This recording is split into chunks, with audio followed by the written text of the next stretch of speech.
kissed me, and Peter, he didn't kiss me.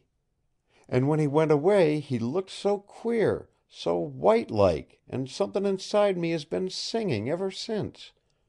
I don't know what it is, Peter, but it's there."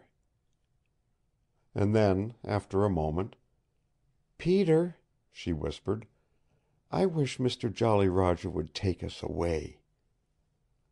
The thought drew a tightening to her lips and the pucker of a frown between her eyes, and she sat Peter down beside her and looked over the valley to the black forest, in the heart of which was Jolly Roger's cabin.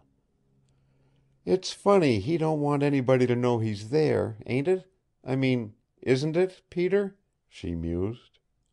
"He's livin' in the old shack Indian Tom died in last winter, and I've promised not to tell. He says it's a great secret, and that only you and I and the missioner over at Sucker Creek know anything about it. I'd like to go over and clean up the shack for him. I sure would." Peter, beginning to nose among the rocks, did not see the flash of fire that came slowly into the blue of the girl's eyes.